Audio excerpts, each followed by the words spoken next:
One Italy. One kingdom. One king. Cesare Borgia. Have you the stomach for greatness, Andrea Orsini? The stomach and the appetite.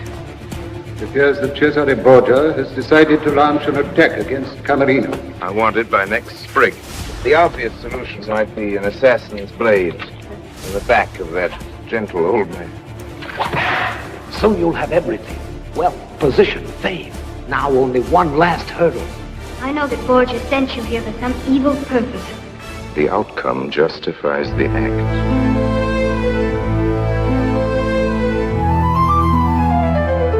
Les patriciens conservateurs, nationalistes, populistes, apôtres du rochdisme, dans la bataille engagée, ils se lèvent unis contre l'ombre qui nous hante pour une renaissance. Ils se sont donné rendez-vous. L'alliance contre les nécromanciens, nous sommes forts, unis dans le combat contre les sombres sorts.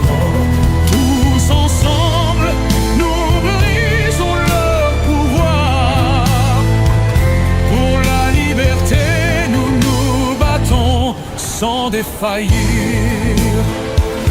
Nouvelle inquisition, une nouvelle nation, une révolution viriliste avec l'inquisiteur Rochdy qui brûle des sorcières et la DPJ.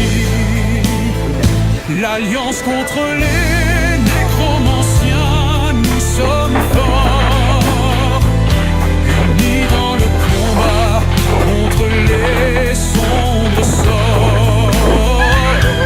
Tous ensemble, nous brisons leur pouvoir. Pour la liberté, nous nous battons sans défaillir. Les sorcières réformées, ayant changé de camp, rejoignent la lutte avec un nouveau chant. Contre leurs anciens maîtres, elles se révoltent pour leur rédemption, les futures générations. L'alliance contre les nécromanciens, nous sommes forts, unis dans le combat contre les sombres sorts. Tous ensemble, nous brisons leur pouvoir. Blood flows again in fire. Naples trembles and Florence sounds with alarm. Sans défaillir. You must decide for yourself which you value more, liberty or life. Charge! What is troubling you? Everything I know is stale. You're throwing away fortune, success, life itself. Une union, un front commun contre les nécromanciens et leurs hordes de morts vivants. Sorcières, démons, succubes et golems de chair. L'alliance contre les nécromanciens, contre les sombres sorts et les hordes morts vivants. Nous brisons leur pouvoir.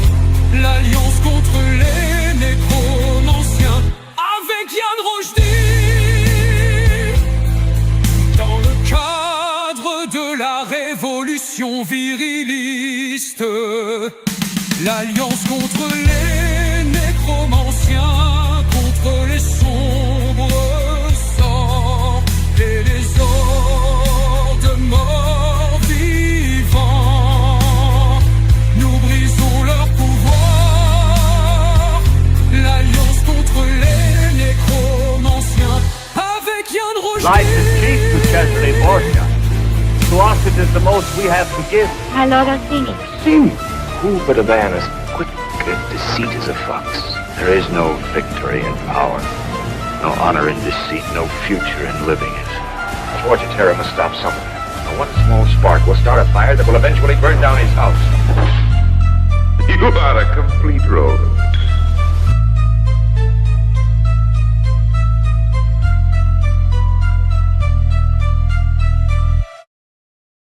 Bonsoir tout le monde, bienvenue en direct de la Révolution culturelle, épisode du 20 octobre 2025, le 6e sac de Rome.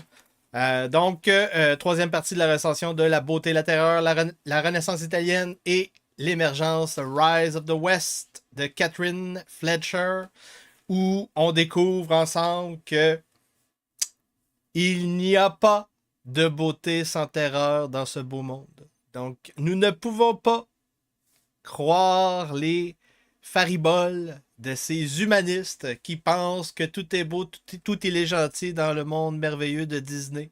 Et oui, toutes les œuvres d'art de la grande Renaissance italienne et européenne ne sont que des œuvres financées par la guerre, le génocide, la traite d'esclaves. C'est ça qu'on découvre. Donc, aujourd'hui, retour sur les épisodes, les premières décennies, les épisodes précédents, les premières décennies, les 2-3 premières décennies des guerres italiennes. C'est comme ça qu'on appelle cette période-là, d'à peu près 80 années. Francis Ier, vaincu par l'empereur Charles V, Charles Quint. Deux noms différents, mais c'est la même personne. La petite histoire de l'imprimerie en Italie et l'invention de la pornographie. Restez à l'affût si ça vous intéresse. La vérité sur les historiens, les femmes écrivains et la prostitution.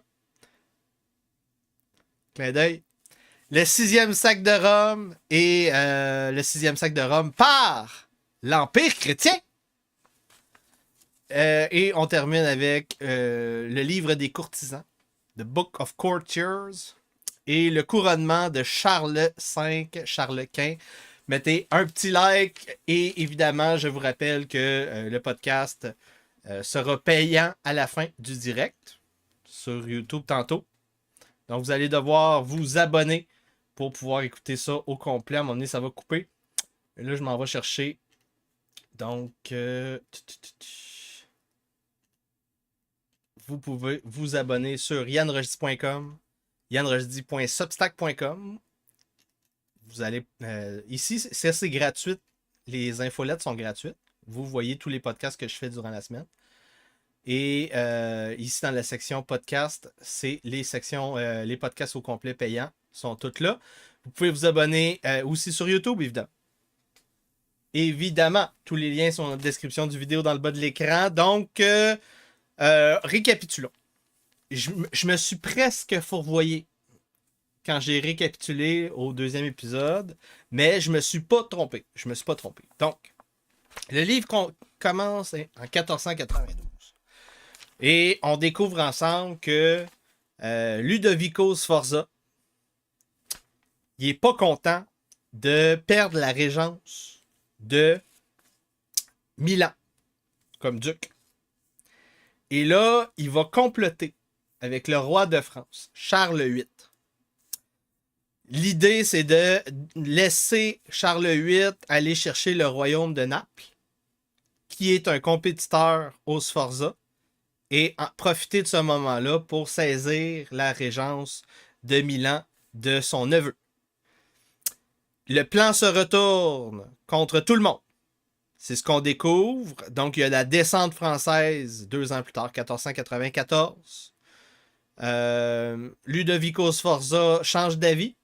Quand les Français commencent à envahir l'Italie, il va finir à faire une ligue, une alliance avec le pape. Ensuite de ça, ils vont réussir à foutre les Français en dehors de l'Italie. Mais ce n'est qu'un début. Ces guerres italiennes vont se poursuivre. 1499, Louis XII revient avec un autre accord et il prend Milan. Il expulse Ludovico Sforza, qui a créé la descente française 5 ans plus tôt. Et donc, les Français prennent appui au début du 16e siècle en Italie, autour de Milan et Naples, à cause de claim qu'on appelle. Donc, le roi qui revendique ayant le duché comme dans ses titres. Et là, on s'écœure encore une fois. On fonde la Ligue de Cambrai, 1508, encore le pape, mais c'est un autre pape. Le premier pape, c'était Borgia. Le deuxième, c'est Jules II, le pape de la Rovere, comme dans les Borgia, la série. Donc, avec Louis XII. Louis XII.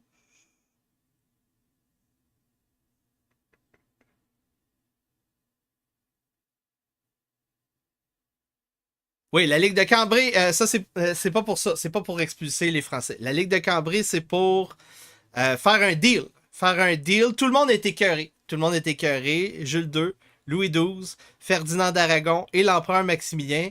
Et ils décident de se revenger. Pendant que les Français, ils sont déjà dans le nord de l'Italie, on se venge sur Venise. Donc, le 1508, c'est la partition de Venise. Donc, ça commence avec Sforza qui laisse les Français rentrer. On les repousse. Louis XII revient. Il prend appui. Et il expulse Ludovico Sforza qui avait pris le duché de Milan des mains de son fils en trahissant les Italiens pour les Français. Et là, en 1508, c'est ça. On se revanche. On dit, ben là, finalement, on va profiter de ce moment-là pour faire une ligue ensemble, la Ligue de Cambrai, pour partitionner le pseudo-empire de Venise. Et donc, c'est là qu'on était rendu à peu près. 2 décennies de guerre. On a parlé aussi du soulèvement de Savonarole, le schisme de Martin Luther au dernier épisode. Et là, ça amène un nouvel acteur dans la région. Il y avait les Espagnols, il y avait les Anglais, il y avait les Français. Et là, le soulèvement de Savonarole, le schisme de Martin Luther amène un clash d'autorité dans l'Église avec un grand E.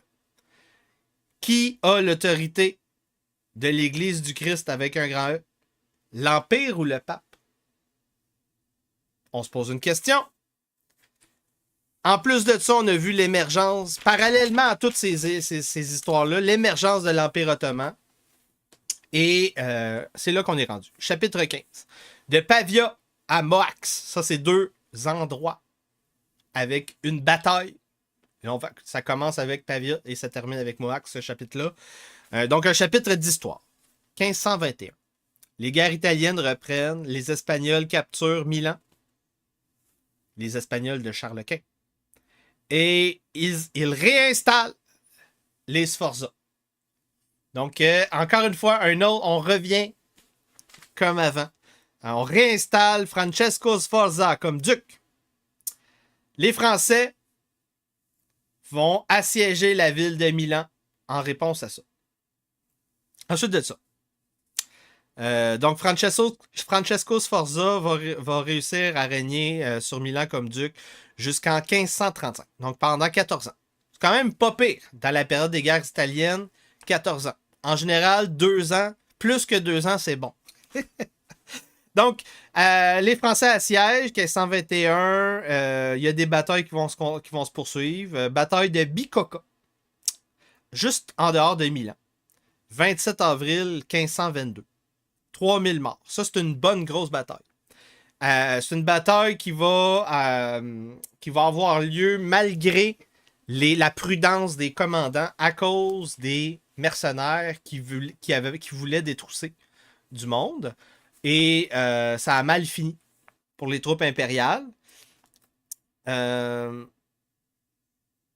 Et les troupes françaises. Ça a fait mal aux deux. À partir de ce moment-là, 1522, les armées vont modifier leur tactique. Et ils vont éviter les affrontements quand ils ne sont pas certains à 80-90% du résultat d'avoir, mettons, par exemple, beaucoup plus de monde, beaucoup plus de canons, d'artillerie. Ensuite de ça, les troupes impériales vont attaquer les Français en retraite à travers la rivière de Sesia en avril 1524, repoussés en dehors de l'Italie. Donc, pour une deuxième fois, les Français sont repoussés. Ensuite de ça, les troupes impériales de Charles Quint vont faire une invasion ratée en Provence. Les Français vont pouvoir revenir, profiter de ces morts pour revenir avec une nouvelle armée à chaque saison. Ils vont reprendre Milan. Milan qui avait été assiégé, qui a vécu une peste. Charles Quint laisse 6000 troupes à Pavia. 25 000 au sud de Milan.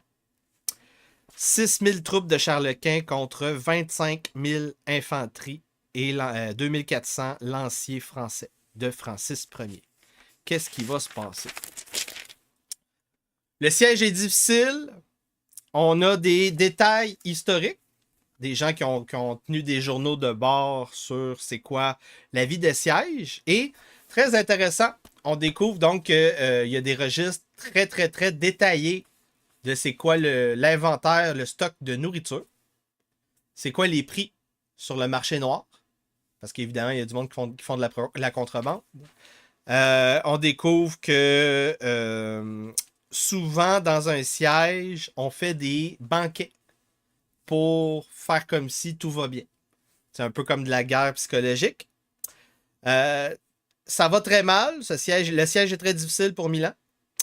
On a des nouvelles le 12 janvier 1525. Alliance du pape avec Francis Ier. On promet au roi français un sauve-passage pour aller attaquer directement Naples. Les Espagnols, donc l'Empire maintenant, Charles Quint va recevoir le backing du restant de l'Empire de Venise. Et on est sur le point de manquer de nourriture à Milan à cette époque-là. Il reste à peu près 2 semaines, un mois et demi de nourriture et de vin, de trucs à boire. Quand les Français commencent à pousser l'attaque pour prendre la région, prendre Milan, ils s'en vont à la rencontre de l'armée impériale le 28 janvier, toujours 1525. On saisit une forteresse le long de la rivière Lambro. 2000 troupes casualties pertes. Donc ça, c'est blessés, long terme, morts, disparus. 8 février, on continue des attaques, des escarmouches, skirmish, juste outside, juste en dehors de Pavia. 18 février, c'est ça, l'escarmouche du 8 février, en dehors de Pavia. C'était mal terminé pour les Français. Et là, ça... Non, pas pour les Français, pour les Espagnols, pour les troupes de Charles Quint. Ça s'était mal terminé. Et là, le 18 février. Attends, non. Giovanni de Medici, ça, c'est le pape. C'est Clément le pape à cette époque-là. Donc, c'est les troupes des Français qui sont avec le pape. Donc, c'est... ça se passe mal pour les troupes des Français. Je me rappelle plus. Je comprends plus.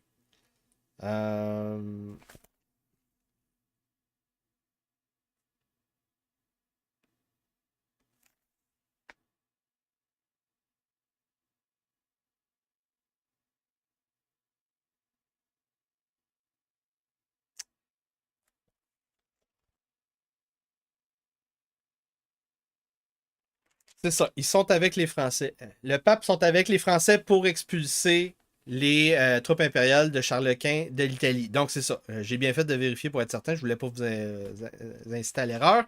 Donc, le 8 février, ça se passe mal. Escarmouche en dehors de la ville de Pavia.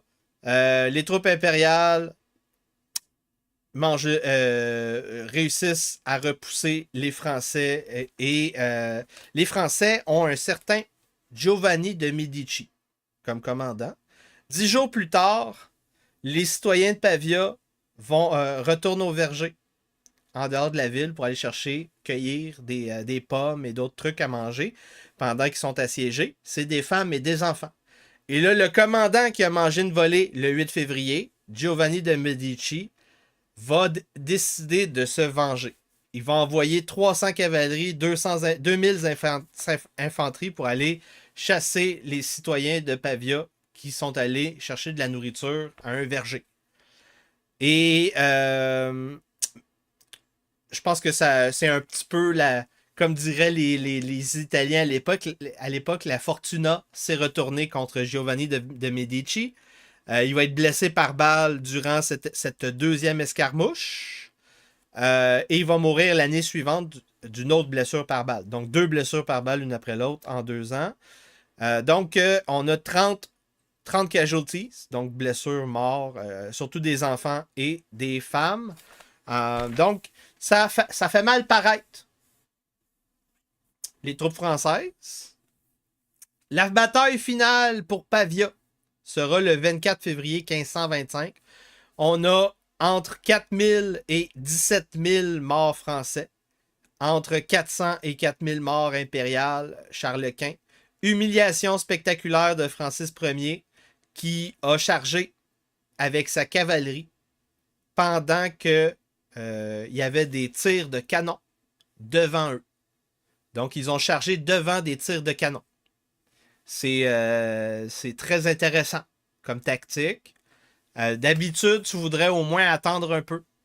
Ça va pas bien. Ça va pas bien. Le roi de France capturé par l'empereur Charles Quint, prisonnier envoyé à Madrid. On apprend que les Français ont poussé l'attaque avec énormément de peu d'arquebusiers versus les troupes impériales. Charles Quint va célébrer avec une série de 7 tapisseries, un design de Bernard Van Orley qui existe encore aujourd'hui. Donc, une série de 7 tapisseries qui existent encore en 2025. C'est à Naples, maintenant, dans la galerie Cap Odimonte. Pendant que Francis Ier est en prison, dans la prison de Charles Quint à Madrid, c'est sa mère, Louise de Savoie, qui est régente du royaume français. Et on envoie une ambassade. La sœur de Francis s'en va en ambassade pour négocier avec l'empereur pour faire sortir Francis de prison. Et on envoie une autre ambassade. Et si Charles Quint ne veut pas libérer Francis Ier, qui est-ce que les Français pourraient aller voir pour avoir de l'aide contre Charles Quint? Un certain empereur ottoman, l'empereur Suleiman de Magnificent. Et oui, ça n'a pas abouti, mais juste envoyer une ambassade officielle, ça fait assez peur à tout le monde. Ça veut dire que si les Anglais, si l'empereur Charles Quint décide d'envahir au nord de la France, donc de mobiliser des troupes et des ressources vers le nord de la France, ça voudrait dire que on pourrait avoir les Ottomans qui attaquent l'empereur de l'autre côté. Donc, juste, ça bouge. La géopolitique bouge, c'est très fluide. En Allemagne, il y a une rébellion luthérienne, 1524-1525, qui a été matée été 1525. Matée au point où Martin Luther désavoue la rébellion. Il les appelle des Murdering Horde of Peasants. Donc, ça fait mal. Ça fait mal.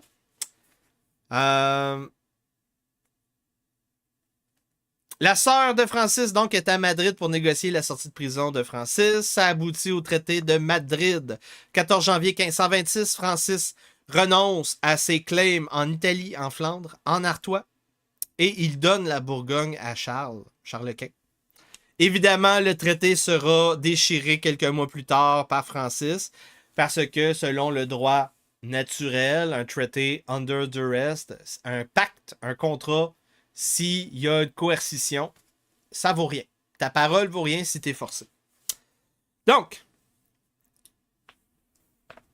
pour rééquilibrer les forces, le roi de France va aller voir les Britanniques et ils vont faire une alliance. Les deux contre l'empereur du Saint-Empire romain germanique. Du côté des Ottomans, Suleiman est rendu basé en Serbie parce qu'il avait eu une grosse victoire contre le roi de Hongrie.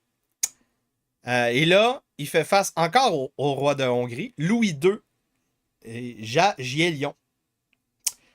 Et ça s'appelle, en 1526, le 29 août, la bataille de Mohacs. Et oui, c'est là qu'on est rendu, là, donc à la fin du chapitre. L'empereur ottoman fout une volée au roi de Hongrie. On appelle ça une rout en anglais. Donc, ils sont routés, ils sont en déroute. C'est un massacre. C'est la fin de la dynastie Jagiellon. Le roi mort en fuite. il n'a pas d'enfant. La dynastie régnait en Hongrie depuis 1440. Donc 1440 jusqu'à 1526.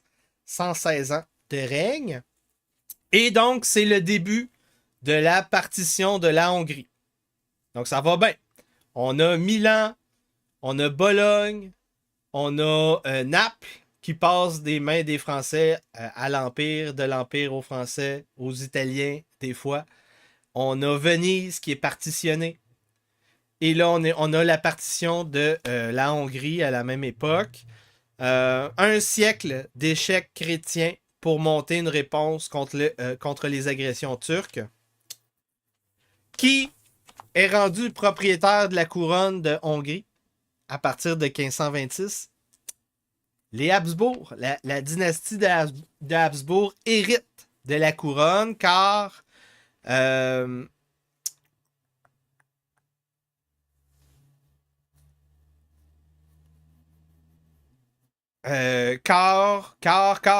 le roi Louis était marié à Marie d'Autriche, sœur de Charles Quint. Et donc, ça retourne dans la noblesse de la couronne de Habsbourg. Mais, malheureusement, la noblesse hongroise n'aime pas cette idée de transmettre une couronne à des étrangers. En général, c'était mal vu. Surtout qu'en Hongrie, le roi était élu. Donc, il y a un conflit d'autorité. Le compromis aurait été d'élire quelqu'un dans la famille de Charles V qui aurait occupé comme pseudo-gouverneur la Hongrie. C'est pas ça qui est arrivé. Débute une grande guerre civile en Hongrie qui va durer plus que 10 ans. Et là, ça va pas bien parce que là, on a déjà des territoires qui ont été annexés par l'Empire ottoman de Suleiman. Suleiman de Magnificent. C'est ça son surnom en passant. Donc là, qu'est-ce qui va arriver? C'est que les nobles, au lieu de se polariser sur on reste chrétien, mais on est souverain, versus les chrétiens qui sont d'accord que les Habsbourg règnent. Les Habsbourg, c'est Charles Quint à cette époque-là. Règnent sur la Hongrie. C'est pas ça qui va se passer comme polarisation. En fait, les gens qui veulent pas les Habsbourg, qui veulent pas Charles Quint, vont décider carrément de supporter l'envahisseur ottoman, turc, musulman. C'est ça qui va arriver. Ils vont même se convertir. Donc, la guerre civile hongroise sera entre pro-Habsbourg chrétien et anti-Habsbourg pro-ottoman. Dans cette guerre civile, on va commencer à partitionner le pays. Donc, pour Charles Quint, on a une menace à l'est, c'est l'Empire ottoman, mais aussi en Italie au sud, on a une menace. Pendant que il se passe ces affaires-là, le pape Clément VII, le pape des Médicis à cette époque, complote, fomente une ligue États papaux, Venise, France, Florence, Milan, pour expulser Charles Quint de l'Italie. Petite pause de 2 chapitres. Chapitre 16, la guerre des mots. Histoire de l'imprimerie en Italie. On a les noms. On a les noms dans le livre des personnes qui ont inventé la pornographie moderne. Et on a les noms des premiers libraires italiens. Donc, c'est à partir d'ici que le podcast sera payant tantôt à la fin du direct. Donc, restez à l'écoute si vous voulez avoir les détails sans payer, comme des grifters. Vous pouvez vous abonner 5$ par mois, yanrojdi.com, yanrojdi.substack.com ou bien via YouTube. Sans vous, je ne peux pas continuer ce travail. On continue. On continue la beauté et la terreur, chapitre 16, la guerre des mots. Une bonne soirée, attention à vous. Au nom du narratif du rojdisme débridé, l'acteur Yann Rojdi et le personnage du baron inquisiteur rentrent en rébellion ouverte contre la couronne britannique. C'est terminé! Nous arrêtons de nous soumettre. Tous les pouvoirs souverains sont rachetés au nom de Jésus-Christ. Et vous allez arrêter de nous raqueter. C'est terminé. Nous sommes en tatillon. Nous optimisons notre fiscalité. Nous créons des sociétés fraternelles. Nous travaillons dans une mission œcuménique qu'on appelle la Nouvelle Inquisition. Nous construisons la baronnie rochdéenne. Et c'est comme ça que nous allons réparer le Québec. Bonne soirée. Si vous parlez de ce sujet, vous faites partie de l'extrême droite. Littéralement. Shiloh! Où es-tu, Shiloh? Où est la Shiloh québécoise? Parce que le patriarcat est toujours en charge! Le Roche-10 n'a pas d'opposition, de hasard. C'est un rêve en dehors de l'espace existant, entretenu par les nécromanciens, les sorcières, les et les alphabets tribaux. Je suis un sécessionniste américain. Tu utilises la souffrance du tiers-monde pour des rampes de sales gauchistes.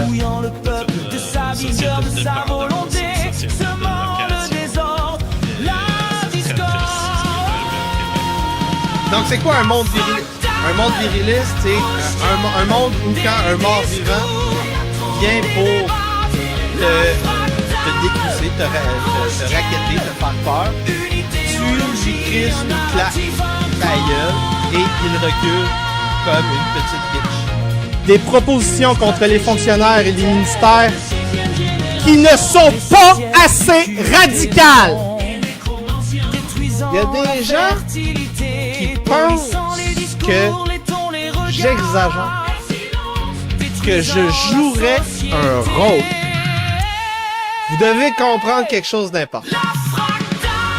Je veux littéralement mettre des sorcières sur des bûchers.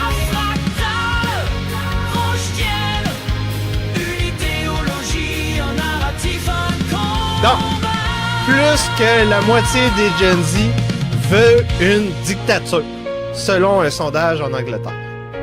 C'est en plein Comme le cœur de ce néant qu'a lieu l'éveil du